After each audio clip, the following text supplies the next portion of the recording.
రాష్ట్రుని మీరు అడగాల్సింది కదా, తనని కాదు కదా మీరు. అంటే అయిపోయింది కదా, it was open again. So ఇప్పుడు ఏం కోరుకుంటున్నారు లావణ్య మీరు? అంటే రాస్తరుని కావాలి అని అనుకుంటే అతను ఖచ్చితంగా మొన్న ఇచ్చిన బయటలోనే క్లారిటీ ఇచ్చారు మీకు. తను ఏం మాట్లాడుతున్నారు, ఎంత ఎక్కడ దాకైనా వెళ్తాను ఇది అని. ఇప్పుడు ఓకే సరే మస్తానని అఫేర్ అని చూపిస్తున్నాడు, ఒక అబ్బాయితో అఫేర్ పెట్టుకుంటే అంటే ఇప్పుడు ఈక్వల్ దాంట్లోని అమ్మాయి అబ్బాయికి ఈక్వల్ రైట్స్ అని అంటారు. ఏదో ఇప్పుడు అబ్బాయి తప్పు చేస్తే అమ్మాయి చేయొద్దని కాదు. సరే నా తప్పని చూపిస్తున్నాడు, అదే తప్పు మరి అతను చాలాసార్లు చేశాడు కదా, లేదా ఇప్పుడు యాక్సిడెంట్ అనో లేకపోతే ఇంకేదో అంటే రీజన్ చూపిస్తావు వదిలేయడానికి నువ్వు అన్నది ఒకటే. ఏదున్నా సరే ఉన్నాను నేను, ఇన్ని సంవత్సరాలు ఉన్నాను, 1 సంవత్సరం 2 సంవత్సరాలు కాదు. అండ్ డబ్బులు ఇవ్వలేదని చేస్తుంది, డబ్బుల కోసం చేస్తుంది అని అంటే నేను అసలు ఏది కొనుక్కోలేదు నాకంటూ. నేను ఇప్పుడు ఎలా ఉన్నానో అంతే. పోనీ అది కాకుండా లావణ్య ఇంకోటి వెనక ఉంది, ఇప్పుడు మీకు అపియరెన్స్ కనిపించేది అమ్మాయి కాదు ఇంకోటి ఉంది అని మీరు నేను తెలిసిన వాళ్ళు ఎవరిని అడిగినా నేను రెడీ దానికి. So but I can't job చేయకుండా పక్కా హోమ్ మేకర్ గానే ఉండిపోయాను అంటున్నారు. అసలు జాబ్ ఎందుకు మానేయాల్సి వచ్చి? ఏం జాబ్ చేసేవాళ్ళు మీరు? అంటే జాబ్ మానేయాలని కాదు, నేను ఏరోసిస్ ట్రైనింగ్ చేశాను అండ్ సింగపూర్ వెళ్ళి MBA చదువుకొని వచ్చాను. సో ఇప్పుడు నేను ఏమైనా చేయాలంటే నేను హాస్పిటాలిటీ ఇది ఉండాలి అండ్ నాకు కూడా యాక్టింగ్ ఇది ఇష్టం. షార్ట్ ఫిల్మ్స్ చేశాను, అంటే అంత పెద్ద కాకపోవచ్చు బట్ చిన్నవే, అంటే చిన్నవే చేశాను. ఏదో మైలా అని షార్ట్ ఫిల్మ్ ఉంటుంది యూట్యూబ్లో, నా వరకు మంచిగా రీచ్ అయింది, పీపుల్ మంచిగా యాక్సెప్ట్ చేశారు నన్ను. అలాగే కంటిన్యూ చేసుకుంటే బాగుండేదేమో. నేను ఇతను ఎక్కువ నమ్మేశాను and he asked me to not to do it. అంటే నాకు జెలస్ ఫీలింగ్ వస్తుంది అనేవాడు, లేకపోతే ఇంకేదో నాకు నచ్చదు అనేవాడు.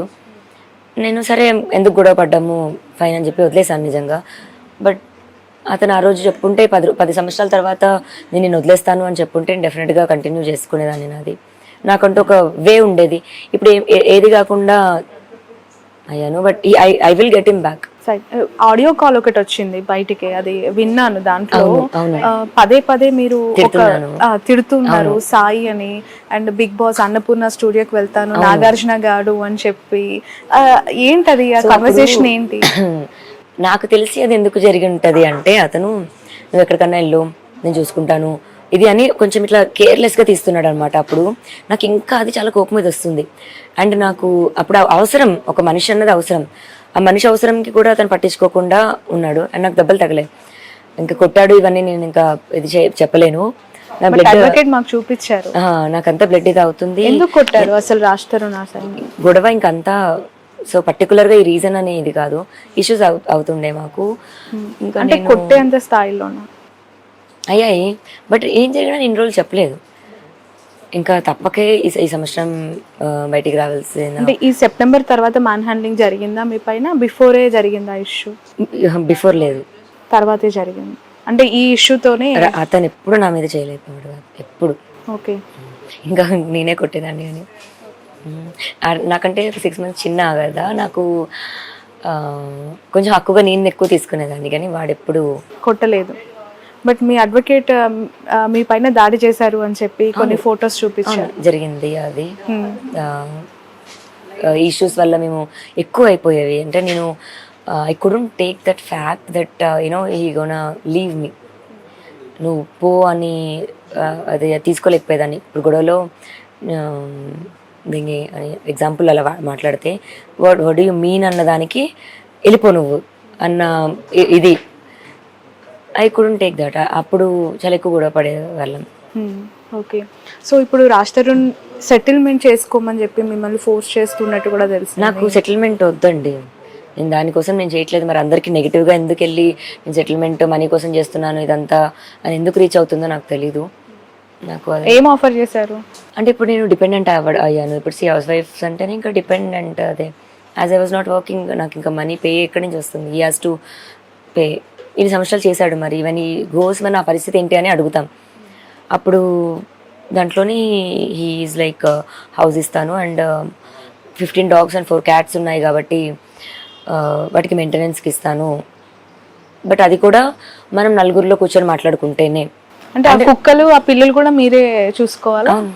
ఎందుకలా? అంటే అవి వాడు నాతో పాటు వాటిని కూడా అబాండన్ చేసేసాడు, బికాజ్ మాల్వికి కుక్కలు అంటే నచ్చదంట.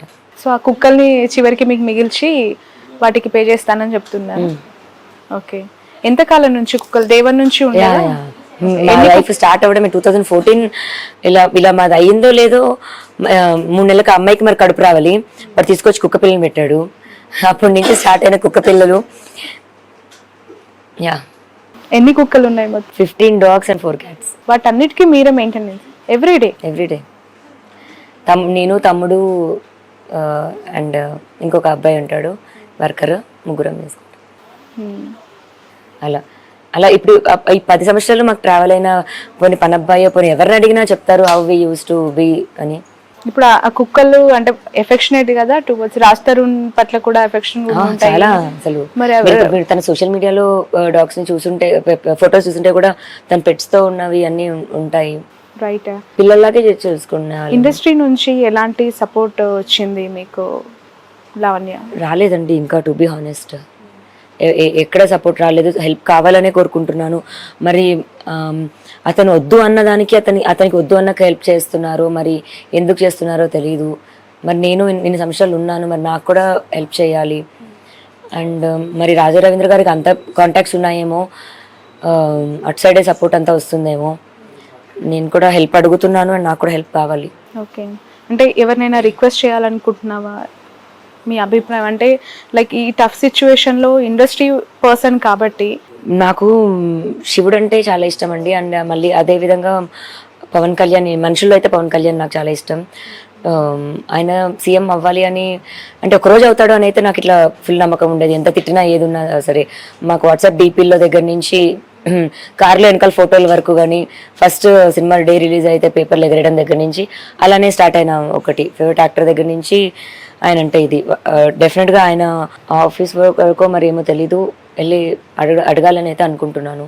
పవన్ కళ్యాణ్ గారిని కలవాలనుకుంటున్నాను, అడగాలి అనుకుంటున్నాను. నాకు ఇలా వదిలేసాడు, నన్ను వదిలేసి పారిపోయాడు అని చెప్పాలనుకుంటున్నాను. Okay, right.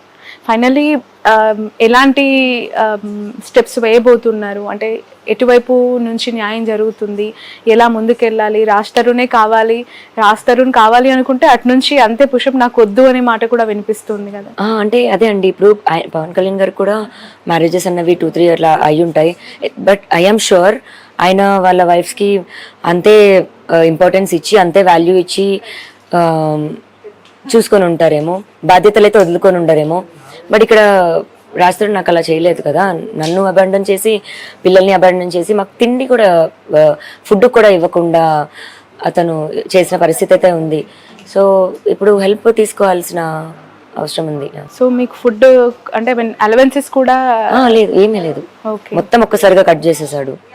And Netflix, Amazon ఇవి ఏమైతే ఉంటాయో అకౌంట్స్లో నుంచి తీసేశాడు. ఎయిర్టెల్ ఫ్యామిలీ అంటే మొత్తం అనమాట ఎవ్రీథింగ్ కట్ చేశాడు. ఉండాల్సిన మనిషి, ప్రొటెక్ట్ చేయాల్సిన మనిషి ఇలా చేశాడు.